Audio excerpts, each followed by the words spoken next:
Hi everyone, welcome back to the channel.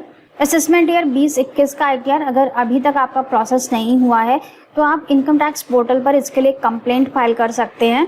और आज आपको लाइव फाइलिंग में यही बताएंगे कि किस तरह से आपको कंप्लेंट फाइल करनी है और अपने ITR की प्रोसेसिंग को आगे बढ़ाना है। कंप्लेंट फाइल करने के एक हफ्ते के अंदर उसका रिप्लाई आ जाता है और आपको पता चल जाता है कि आपकी ITR प्रोसेसिंग क्यों रुकी हुई है, तो आप अकॉर्डिंगली एक्ट कर सकते हैं। सिर्फ ITR प्रोसेसिंग ही नहीं, अगर आपको और भी कोई प्रॉब्लम है, जैसे कि आपका ITR तो प्रोसेस हो गया लेकिन रिफंड नहीं आया है, आपका ई-पैन डाउनलोड नहीं हो रहा है, अगर और भी किसी दूसरी तरह की समस्या है, आपने रिफंड री इशू किया है वो नहीं आ रहा है, तो अगर कोई भी आपको प्रॉब्लम है आप यहाँ पर कंप्लेंट फाइल कर सकते हैं और एक हफ्ते के अंदर उसका रिप्लाई आ जाता है। आज फिलहाल हम ITR प्रोसेसिंग की बात कर रहे हैं। अगर आपका असेसमेंट ईयर 2021 का ITR अभी तक प्रोसेस नहीं हुआ है तो आप कंप्लेंट फाइल कर सकते हैं और यहाँ पर इस इनकम टैक्स पोर्टल पर उसको ग्रीवेंस के नाम से जाना जाता है।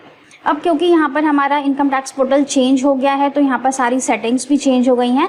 आपको आज दिखाएंगे कि आपको नए इनकम टैक्स पोर्टल पर किस तरह से अपने ग्रीवेंस को फाइल करना है। सबसे पहले अपने अकाउंट में लॉगिन कर लीजिए। लॉगिन करने के बाद आपको जो ऊपर ये ब्लू कलर की लाइन दिख रही है, इस पर आपको मिलेगा ग्रीवेंसेस। इसमें आपको आना है सबमिट ग्रीवेंस पर। इस तरह का पेज आ जाएगा आपके सामने। अब आपको अपना डिपार्टमेंट सेलेक्ट करना है यहाँ से कि आप कौन से डिपार्टमेंट में अपनी कंप्लेंट फाइल करना चाहते हैं। जब हम ITR प्रोसेसिंग की बात करते हैं तो हम सबसे पहले CPC को कंप्लेंट फाइल करेंगे, क्योंकि हमारा जो रिटर्न प्रोसेसिंग है वो सबसे पहले CPC के द्वारा ही की जाती है। तो यहाँ पर हम सबसे पहले CPC ITR सेलेक्ट कर लेते हैं। अब हमें यहाँ पर कैटेगरी सेलेक्ट करनी होगी। कैटेगरी में यहाँ पर काफ़ी सारे ऑप्शंस हैं। अगर आपकी और भी कोई प्रॉब्लम है तो वो आप यहाँ से सेलेक्ट कर सकते हैं। हम यहाँ पर प्रोसेसिंग सेलेक्ट करेंगे क्योंकि हमारे ITR की प्रोसेसिंग नहीं हो रही है। अब हमें सेलेक्ट करनी है सब कैटेगरी। यहाँ पर भी काफ़ी सारे ऑप्शंस हैं, तो यहाँ पर अदर्स प्रोसेसिंग सेलेक्ट कर लेंगे क्योंकि यहाँ पर प्रोसेसिंग से रिलेटेड और कोई भी दूसरा ऑप्शन नहीं है। इसे सिलेक्ट कर लेंगे। इसके बाद हम नीचे कंटिन्यू पर क्लिक करेंगे। अब यहाँ पर आपको असेसमेंट ईयर देना है। असेसमेंट ईयर में जिस भी ईयर से रिलेटेड आपकी प्रॉब्लम है वो आप यहाँ पे ईयर सेलेक्ट करेंगे और अभी फ़िलहाल यहाँ पर असेसमेंट ईयर 16-17 से स्टार्टिंग हो रही है, जो कि मैक्सिमम असेसमेंट ईयर 21-22 तक जा रही है। तो इन वाले असेसमेंट ईयर्स के बीच में ही यहाँ पर ग्रीवेंस फाइल हो सकती है। इन वाले असेसमेंट ईयर से रिलेटेड अगर आपकी कोई भी ITR प्रोसेसिंग की समस्या है तो वो आप यहाँ पर फाइल कर सकते हैं। अब जैसे कि मान लेते हैं कि हम यहाँ पर 2021 के ITR की प्रोसेसिंग के लिए कंप्लेंट फाइल कर रहे हैं। यहाँ पर सेलेक्ट कर लेंगे। फाइनेंशियल ईयर हमें यहाँ पर नहीं डालना है क्योंकि ये हाईलाइट नहीं हो रहा है। ये सिर्फ टैन के केस में हाईलाइट होता है जहाँ पर कि आपके पास टैन नंबर हो। फिलहाल हम इंडिविजुअल का फाइल कर रहे हैं। इंडिविजुअल के पास टैन नंबर नहीं होता है, उनके पास पैन नंबर होता है और पैन के केस में यहाँ पर असेसमेंट ईयर ही डालना होगा। इसके बाद नीचे आएंगे तो यहाँ पर आपको ग्रीवेंस डिस्क्रिप्शन देना है और यहाँ पर आप मिनिमम 100 से लेकर के मैक्सिमम 3000 कैरेक्टर तक यहाँ पर अपनी एप्लीकेशन फाइल कर सकते हैं। यहाँ पर आपको डिस्क्रिप्शन में लिखना होगा कि आपको क्या प्रॉब्लम है। बहुत ज़्यादा लंबा चौड़ा यहाँ पर लिखने की ज़रूरत नहीं है। आप यहाँ पर सिर्फ इतना लिख सकते हैं, dear sir, I have filed my ITR for the assessment year 2021 on this date and it is still not processed, please reply, thanks. बस इतना काफ़ी है कंप्लेंट फाइल करने के लिए। आपके पास एक हफ्ते के अंदर इसका आंसर आ जाएगा कि आपका ITR प्रोसेस क्यों नहीं हो रहा है। इसके साथ ही इसमें यहाँ पर नीचे डॉक्यूमेंट्स अपलोड करने की भी फैसिलिटी है।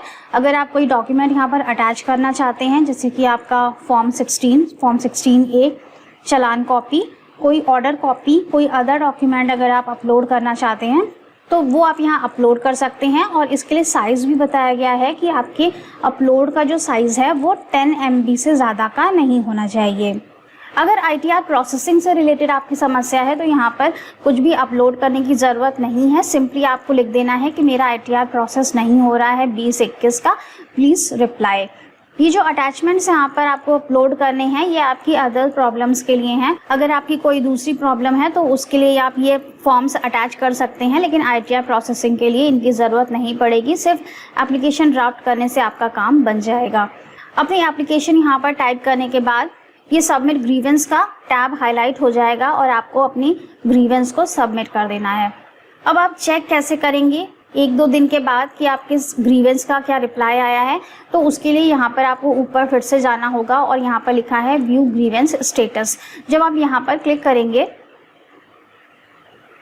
तो यहाँ पर आपके पास सारा डेटा शो हो जाएगा कि आपके ग्रीवेंस का रिप्लाई क्या आया है। अगर ग्रीवेंस का रिप्लाई आ चुका है तो यहाँ पर डिस्क्रिप्शन में रिजॉल्व्ड लिखा होगा, रिजॉल्व्ड पर आप क्लिक करेंगे तो आपको रिप्लाई मिल जाएगा। और अगर अभी आपका ग्रीवेंस का रिप्लाई नहीं आया है तो आपको थोड़ा सा और वेट करना होगा। कुछ दिनों के बाद फिर से आप यहाँ पर स्टेटस चेक कर सकते हैं कि आपका रिप्लाई आया है या नहीं। तो बस इस तरह से आपको इनकम टैक्स डिपार्टमेंट में अपनी कंप्लेंट फाइल करनी है कि मेरा ITR अभी तक प्रोसेस क्यों नहीं हुआ है।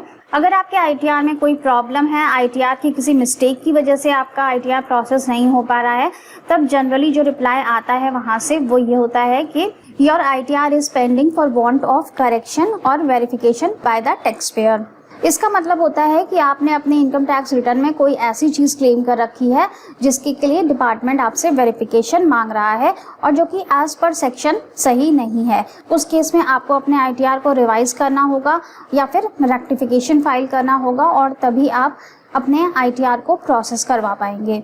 अब क्योंकि 2021 के ITR को रिवाइज करने की डेट तो खत्म हो चुकी है, आप सिर्फ कॉन्डोनेशन के जरिए ही अपनी ITR को रिवाइज कर सकते हैं या फिर आप रेक्टिफिकेशन फाइल कर सकते हैं। रेक्टिफिकेशन फाइल करने के लिए आपको XML फाइल डाउनलोड करनी होगी और उसमें आप रेक्टिफिकेशन फाइल कर सकते हैं। लेकिन रेक्टिफिकेशन फाइल करने में भी काफ़ी सारे रेस्ट्रिक्शंस हैं। आप अपनी ग्रॉस टोटल इनकम को चेंज नहीं कर सकते हैं, आप अपने डिडक्शंस को चेंज नहीं कर सकते हैं जो आपने ओरिजिनल ITR में फाइल किए हैं। तो यहाँ पर काफ़ी सारे रेस्ट्रिक्शंस हो जाएंगे रेक्टिफिकेशन के केस में। रिवाइज आप नहीं कर सकते हैं क्योंकि रिवाइज की डेट निकल चुकी है। तो कुल मिलाकर आपके असेसमेंट ईयर 2021 की ITR अगर अभी तक प्रोसेस नहीं हो पाई है तो आपके लिए काफ़ी प्रॉब्लम आ सकती है अगर आपके रिटर्न में कोई दिक्कत है। अगर डिपार्टमेंट की तरफ से प्रोसेसिंग रुकी हुई है तो उसमें फिर कोई प्रॉब्लम नहीं है, जैसे ही आप ग्रीवेंस फाइल करेंगे आपका ITR प्रोसेस हो जाएगा। तो बस फ्रेंड्स, आज के वीडियो में इतना ही। इस तरह से अपनी ग्रीवेंस फाइल कर लीजिएगा और कंप्लेंट फाइल कर दीजिएगा कि क्यों आपके ITR की प्रोसेसिंग रुकी हुई है। Thank you so much for watching this video. Have a nice day, stay safe and healthy. Thank you.